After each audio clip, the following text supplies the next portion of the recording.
loss? I'm alive. That's good to hear. Yeah, obviously, it's a tough loss yesterday against Portland, but what do you tell you guys to just continue trusting the process? You guys have won 15 of your last 19, and just to keep going. Yeah, those are good numbers. Frustrating to experience what we experienced last night.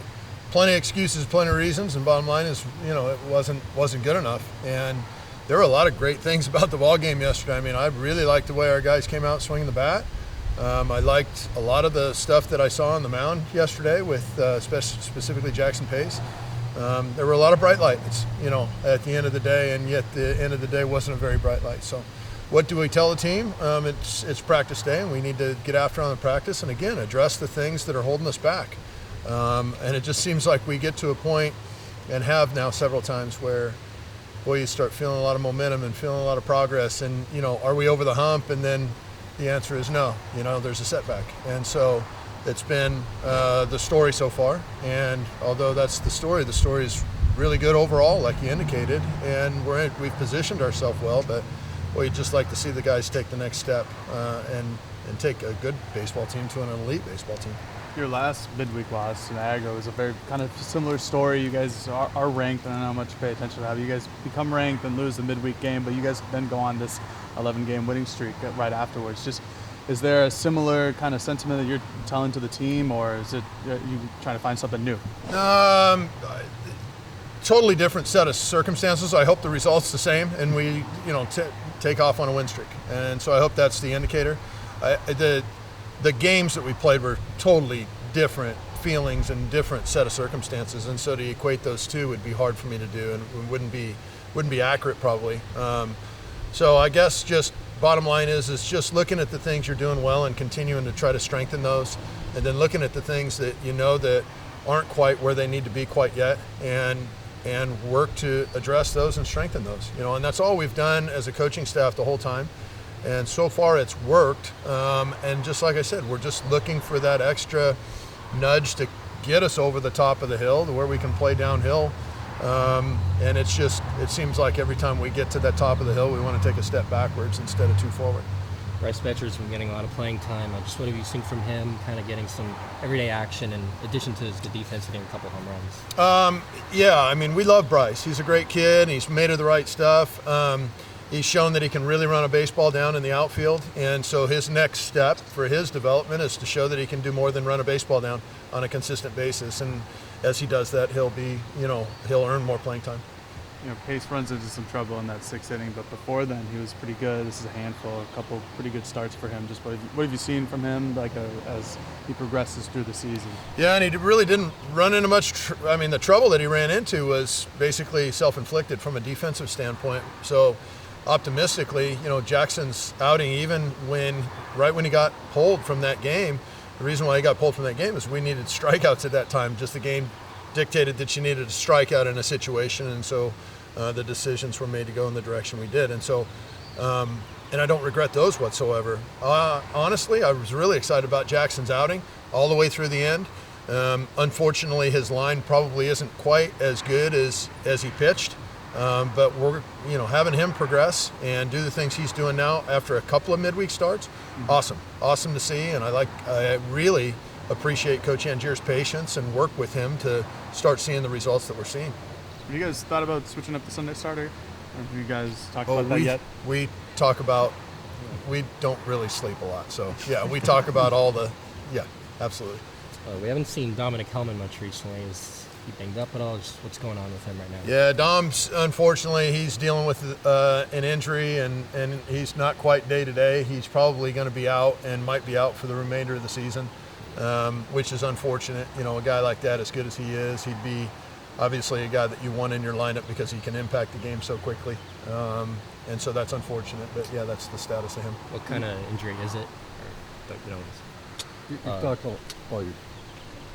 talked a lot about Jay Stoffel, but how'd you get him here and do a little feature on him, and how has he improved since he got here, and what are the things that made that happen? Well, I think it was a body of work, and it first starts from internally, whether the kids want to improve and what are they willing to put in terms of their work ethic. Jace was an 86 to 88 mile an hour guy, 89 mile an hour guy coming out of a junior college that had a good delivery, but still needed to come a ways, and was just pitching locally. He wasn't on a national circuit or anything like that. And, we just knew that we needed help in our pitching department, and we felt like he was a strike thrower. And even though his stuff was light at the time, we felt like with development, and we had heard from his junior college coaches and people down in his neck of the woods that he was a great kid and a worker, and he comes from a great family. And so, we went in on him, just assuming that it would work from a work ethic standpoint, and it has. He's developed, and he continues to develop, and it comes from inside. It comes from Coach Angier and Daryl Hunter specifically in the weight room. Those guys have a massive impact on the development when it comes to the pitching side. Any updates on Isaac Allen? Day to day, and he's progressing well, and I look to see him, hopefully sooner rather than later. But he's definitely, we're definitely planning on having him back by the end of the season for sure. How nice is it to have Gavin Grant with his 2 solo shots yesterday out of the 9 holes, kind of coming around? Could have had a third too. In the middle innings yesterday when we didn't score any runs, our at bats might have even been as good as they were all day. We probably hit 3 or 4 balls into the teeth of the wind. At that time, the wind started blowing in about 20 miles an hour, and there were probably 3 or 4 more balls that could have gone out of the park. And Gavin might have had a 3rd home run at that time, which is crazy because he swung the bat very well.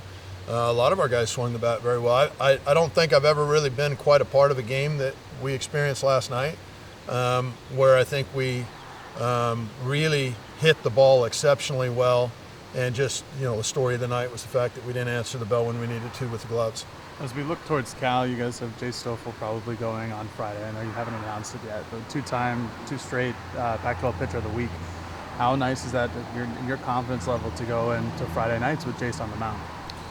Jace has been really good. We haven't determined where or if he's going to pitch this weekend. He's outstanding, and he and Mercado last weekend were a fantastic 1-2 punch. Every time that you try to identify just one spot where you need improvements from, then maybe something else might show up that sneaks up on you. And so for us, we just literally are going one day at a time and one game at a time. Everyone's important, and we don't take anyone even more lightly or seriously than another. They're all big games. This Cal team has been on an offensive tear. Kretschmeyer is, one Pac-12 player of the week last week, hit like 700 in the series. They put up 14, 9, 10, 11, 17 runs in the last couple of games. Just how do you guys attack them from your pitching perspective, and with Stoffel and Mercado going this weekend? Yeah, and last night the kid got another, I think, 3 hits and 4 RBIs and hit 2 home runs or whatever it was. And so, he's on fire. He's a graduate transfer from, I think it was Dartmouth, if I'm not mistaken, and he's a really quality left-handed hitter. He's a complete guy, and he's on fire. And so we're going to need to answer the bell with that. One of your guys is on fire, Sabine Ceballos, who's hit 3 home runs in the last 3 games. Just how to have him in the middle of the lineup behind Cowley, just what have you seen from him and hitting those off-speed pitches, because that's how he's gotten all 3 of his home runs? Yeah, Sabine's just really good. He's and no matter if it's Sabine, a good lineup's got more than one hitter in it. And so, as the weeks have gone, I think the Arizona week, Jacob Walsh went crazy, and Sabine's been on a hot streak. Drew Calley's starting to swing the bat exceptionally well. Our lineup right now, I think, is starting to swing the bat again very well. And it's an optimistic place I'm in right now, looking at the weekend. And I think the things that we saw last night, blipping the screen, I don't think that's a trend or anything like that whatsoever. We've played exceptional defense up to this point in the year, and I look to continue to do that with the guys. And just, I don't know, Sabine's a really great kid too. He's a fun guy to be around, as you guys know, being out there every day. What have you seen from Cal's starters? I think Becerra is their Friday night guy the last couple of weeks. Just what have you seen from them overall? Well, they've had some injuries on the mound. They lost the lefty that's really good. Pasqualado, the right-hander from Vegas, is now pitching on Saturdays for him, and he's coming off of an injury. And so, coming off of Tommy John, he's trying to find the feel of the ball, and when he does, the arm's electric. It's a 95-mile-an-hour arm with a plus changeup, and he used to have a very good breaking ball as well. And so, they're Friday night guys, got a good arm, and they've always had a lot of talent. This Cal club is always one that you look at their lineup, and they've always got guys that statistically are good, and you look at their ability and go, my gosh, they got good players and good pitchers. And this is no exception. And so it's going to be a tough weekend. Tanner Smith finally breaks the all-time RBI record. Went 2 weeks without one, surprisingly. Just What was it like in the dugout, the emotions that you guys shared to Tanner and then afterwards? Bittersweet, because during the time that you indicated in the dugout, so awesome for the kid. Everybody's excited about it.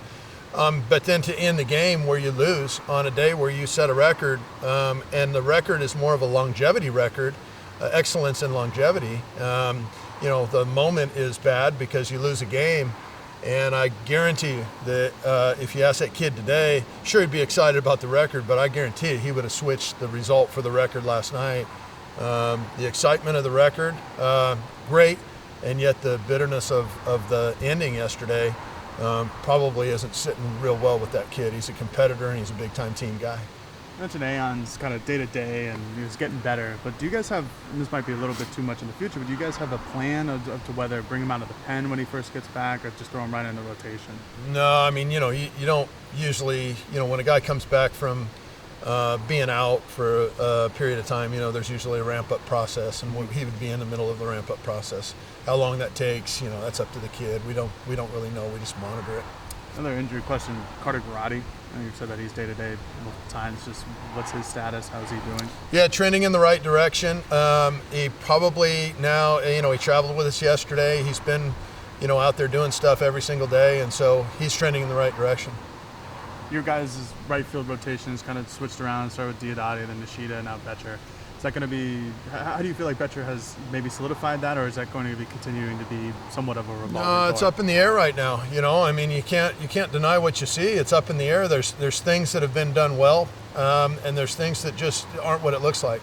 And until it shows up with what it looks like, the players that we have in our uniform, there's enough players that might offer an answer to those solutions, and that's our job as coaches, to be able to give those guys opportunities when they deserved it. And there's other guys that deserve opportunities that may provide us that answer. And ultimately, at the end of the day, I don't really mind what name's written in the lineup card. I'm just looking for the production to help the team win. Going back to my Sunday starter question, you and Angier, have you guys talked names? Do you have like an idea of who might be? Was it still going to be Leo? Is it going to be somebody else who maybe an opener, something like that? We've talked about it. Definitely have talked about the names of the Sunday starter. Yeah, and Friday and Saturday as well. Thanks, Wes. Yep, you got it. Thanks, guys. Good effort. Love it.